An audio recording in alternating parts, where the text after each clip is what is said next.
Hello learners, I am Santosh Kumar Mishra and once again I welcome you in this episode of 10th class history. In this part, we are going to learn some very important topics of this chapter. In this part, we will discuss the process and development of industrialization and its impact on India. First of all, let us see what topics we are going to cover in this part. We will see that what happened to weavers, how Manchester came to India, and how factories came up. So let's begin and see what happened to weavers. The consolidation of East India Company power after the 1760s did not initially lead to a decline in textile exports from India. British cotton industries had not yet expanded and Indian textiles were in great demand in Europe. So, the company was keen on expanding textile exports from India. Before establishing political power in Bengal and Carnatic region in 1760s and 1770s, the East India Company had found it difficult to ensure a regular supply of goods for export. Here, Carnatic region means the peninsular South India between Eastern Ghats and Bay of Bengal. We can also say it Madras Presidency. The French, Dutch, Portuguese as well as the local traders competed in the market to secure woven clothes. So, the weavers and supply merchants could bargain and try selling the produce to the best buyer. In their letters back to London, company officials continuously complained of difficulties of supply and high prices. However, once the East India Company established political power, it could assert a monopoly right to trade. It proceeded to develop a system of management and control that would eliminate competition, control costs and ensure regular supplies of cotton and silk goods. This was done through a series of steps. Let us see how the company did it. First, the company tried to eliminate the existing traders and brokers connected with the cloth trade and establish a more direct control over the weaver. It appointed a paid servant called Gomasta to supervise weavers, collect supplies and examine the quality of cloth. Second, it prevented company weavers from dealing with other buyers. One way of doing this was through the system of advances. Once an order was placed, the weavers were given loans to purchase the raw material for their production. Those who took loans had to hand over the cloth they produced to the Gomasta. They could not take it to any other trader. As loans flowed in, the demand for fine textiles expanded, weavers eagerly took the advances hoping to earn more. Many weavers had small plots of lands which they had earlier cultivated along the weaving and produce from this took care of their family needs. Now they had to lease out the land and devote all their time to weaving. Weaving in fact required the labor of the entire family, with children, women all engaged in different stages of the process. Soon, however, in many weaving villages, there were reports of clashes between weavers and Gomastas. Earlier, supply merchants had very often lived within the weaving villages and had a close relationship with the weavers, looking after their needs and helping them in times of the crisis. The new Gomastas were outsiders with no long-term social links with the village. They acted arrogantly, marched into villages with sepoys and peons and punished weavers for delays in supply, often beating and flogging them. The weavers lost this space to bargain for prices and sell to different buyers. The price they received from the company was miserably low, and loans they had accepted tied them to the company. In many places, in Carnatic and Bengal, weavers deserted villages and migrated, setting up looms in other villages where they had some family relations. Elsewhere, weavers along with the village traders revolted, opposing the company and its officials. Over the time, many weavers began refusing loans, closing down their workshops and taking to agricultural labor. By the turn of 19th century, cotton weavers faced a new set of problems. Let us see what are those problems. Manchester comes to India. In 1772, Henry Patullo, a company official, had ventured to say that the demand for Indian textiles could never reduce, since no other nation produced goods of the same quality. Yet, by the beginning of the 19th century, we see the beginning of a long decline of textile exports from India. In 1811 and 12, piece goods accounted for 33% of India's exports. By 1850-51, it was no more than 3%.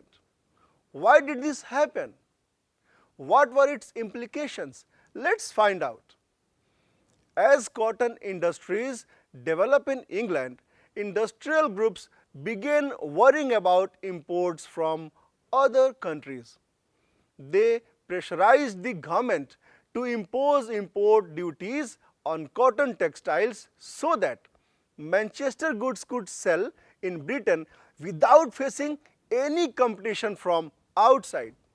At the same time, industrialists persuaded the East India Company to sell British manufacturers in Indian markets as well. Exports of British cotton goods increased dramatically in the early 19th century. At the end of 18th century, there had been virtually no import of cotton piece goods into India. Cotton weavers in India thus faced two problems at the same time. First, their export market collapsed, and second, the local market shrank, being glutted with Manchester imports. Produced by machines at lower costs, that imported cotton goods were so cheap that weavers could not easily compare with them. By the 1850s, reports from most weaving regions of India narrated stories of decline and desolation. By the 1860s, weavers faced a new problem. They could not get sufficient supply of raw cotton of good quality. When the American Civil War broke out and cotton supplies from the US were cut off, Britain turned to India. As raw cotton exports from India increased, the price of raw cotton shot up. Weavers in India were starved of supplies and forced to buy raw cotton at exorbitant prices. In this situation, weaving could not pay. Then, by the end of 19th century, weavers and other craftspeople faced yet another problem. Factories in India began production, flooding the market with machine goods. How could weaving industry possibly survive? Now let's see how factories come up. The first cotton mill in Bombay came up in 1854 and went into production 2 years later, by 1862, 4 mills were at work with 94,000 spindles and 2,150 looms. Around the same time, jute mills came up in Bengal, and first being set up in 1855 and another one 7 years later in 1862. In North India, the Elgin mill was started in Kanpur in 1860s, and a year later the first cotton mill of Ahmedabad was set up. By 1874, the first spinning and weaving mill of Madras began its production. Who set up these industries? Where did the capital come from? Who came to work in these mills? Let us find out. Industries were set up in different regions by varying sorts of people. Let us see who they were. The history of many business groups goes back to trade with China. From the late 18th century, the British in India began exporting opium to China and took tea from China to England. Many Indians became junior players in this trade, providing finance, procuring supplies, and shipping consignments. Having earned through trade, some of these businessmen had a vision of developing industrial enterprises in India. In Bengal, Dwarkanath Tagore made his fortune in the China trade before he turned to industrial investment, setting up 6 joint stock companies in 1830s and 1840s. Tagore's enterprises sank along with those of others in the wider business crisis in the 1840s. But later in 19th century, many of the China traders became successful industrialists. In Bombay, Parsi like Jamsetji Tata, who built huge industrial empires in India, accumulated their initial wealth partly from export to China and partly from raw cotton shipments to England. Seth Hukumchand, an Marwadi businessman who set up the first Indian jute mill in Calcutta in 1917, also traded with China. So did the father as well as grandfather of the famous industrialist G.D. Birla. Capital was accumulated through other trade networks. Some merchants from Madras traded with Burma, while others had links with the Middle East and East Africa. There were yet other commercial groups, but they were not directly involved in external trade. They operated within India, carrying goods from one place to another, banking money, transferring funds between cities, and financing traders. When opportunities of investment in industries opened up, many of them set up factories. As colonial control over India trade tightened, the space within which Indian merchants could function became increasingly limited. They were barred from trading with Europe and manufactured goods, and had to export mostly raw materials and food grains, raw cotton, opium, wheat, and indigo required by the British. They were also gradually ended out of the shipping businesses. Till the First World War, European managing agencies in fact controlled a large sector of Indian industries.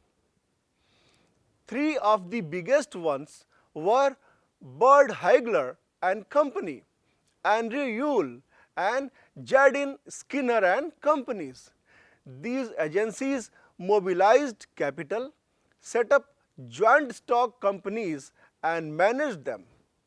In most instances, Indian financiers provided the capital while the European agencies made all investment and business decisions. Let us see now, where did the workers come from? Factories needed workers. With the expansion of factories, this demand increased. In 1901, there were 5,84,000 workers in Indian factories. By 1846, the number was over 24,36,000. Where did the workers come from? In most industrial regions, workers come from the district around. Peasants and artisans who found no work in village went to industrial centers in search of work. Over 50% workers in the Bombay cotton industries in 1911 came from the neighboring district of Ratnagiri, while mills of Kanpur got most of their textile hands from the villages within this district of Kanpur. Most often, mill workers moved between the village and the city, returning to their village homes during harvests and festivals. Over time, as news employment spread, workers travelled great distances in the hope of work in the mills. From the United Provinces, for instance, they went to work in the textile mills of Bombay, in the jute mills of Calcutta. Getting job was always very difficult. Even when mills multiplied and the demand of workers increased, the numbers seeking work were always more than the jobs available. Entry into the mills was also restricted. Industrialists usually employed a jobber to get a new recruits. Very often, a jobber was an old and trusted worker. He got people from his village and showed them jobs, helped them settle in the city and provided them money in times of crisis and need. The jobber therefore became a person with some authority and power. He began demanding money and gifts for his favor and controlling the lives of workers. The number of factory workers increased over time. However, they were a small proportion of total industrial workforce. Now, let's move to see some more questions. What were the peculiarities of industrial growth? How did small-scale industries predominate in India? And what kind of goods for the market was produced in India? We will find the answers of all these questions in our next episode. Till then, enjoy and have a wonderful day ahead. Thank you.